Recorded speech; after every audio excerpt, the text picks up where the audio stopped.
9 मई के वाक़यात से मेरा कोई ताल्लुक़ नहीं, इदारों का हमेशा एहतराम किया है, जिंदा रहा तो इलेक्शन ज़रूर लड़ूंगा। सरबराह अवामी मुस्लिम लीग की सहाफ़ियों से गुफ्तगू। अस्सलाम वालेकुम नाज़रीन, मैं हूँ बिलाल खान और आप देख रहे हैं MP न्यूज़। साबिक़ वज़ीर दाखिला शेख रशीद अहमद ने कहा कि 9 मई के वाक़यात से मेरा कोई ताल्लुक़ नहीं, 8 मई से 16 मई तक यहाँ नहीं था, जिंदा रहा तो इलेक्शन ज़रूर लड़ूंगा। इंसदादी दहशतगर्दी की अदालत के बाहर सहाफ़ियों से गुफ्तगू करते हुए शेख रशीद ने कहा कि इदारों का हमेशा एहतराम किया है।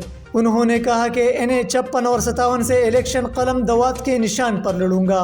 इंसदादी दहशतगर्दी की अदालत से सरबराह अवामी मुस्लिम लीग शेख रशीद और इनके भतीजे शेख राशिद शफीक की अबूरी जमानतों में 4 जनवरी तक तोसी कर दी। शेख रशीद का कहना है कि अगस्त 2023 में पंजाब हुकूमत ने बताया था कि शेख रशीद के खिलाफ कोई केस नहीं, बचपन से ये सोच है, सबको साथ लेकर चलता हूँ। इदारों का एहतराम सब पर लाजिम है। हमने पिंडी के दोनों हलकों में काम किया है। चिल्ले के बाद कोई ट्वीट भी नहीं। इलेक्शन नहीं हुए तो पुरानी तनख्वाह पर ही काम करेंगे। शेख रशीद ने मजीद कहा कि हमें इलेक्शन कमीशन के बयान पर यकीन करना चाहिए। उन्होंने कहा कि इलेक्शन 8 फरवरी को होंगे। इससे कबल शेख रशीद ने कहा था कि मुझसे ऐसी बात न कहलवाए कि 40 दिन का चिला काटने के बाद फिर चिला काटना पड़े। शेख रशीद का कहना था कि नवाज शरीफ को रिलीफ ही रिलीफ है, इनको लंबा रिलीफ मिलेगा। जो शख्स अवाम को बेवकूफ समझता है वो खुद सबसे बड़ा बेवकूफ है। शेख रशीद का कहना था, मैंने किसी को किसी के हाथ कोई पैगाम नहीं भेजा, 10 दिसंबर से इलेक्शन मुहिम शुरू करूंगा। बहुत शुक्रिया। मजीद वीडियोस और अपडेट्स के लिए देखते रहिए MP न्यूज़।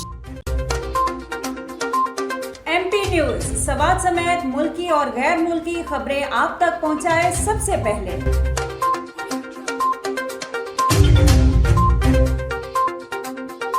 दिन भर की ताज़ा तरीन खबरें हो या अवामी मसाइल हो, MP न्यूज़ की स्क्रीन पर सबसे पहले। सियासी मैदान हो या हो खेल का मैदान, हम पहुंचाएंगे सबसे पहले खबर MP न्यूज़ पर। अब आपकी आवाज बनेगा MP न्यूज़ सबसे पहले। तो अभी Facebook पर और YouTube पर सब्सक्राइब कीजिए MP न्यूज़ को।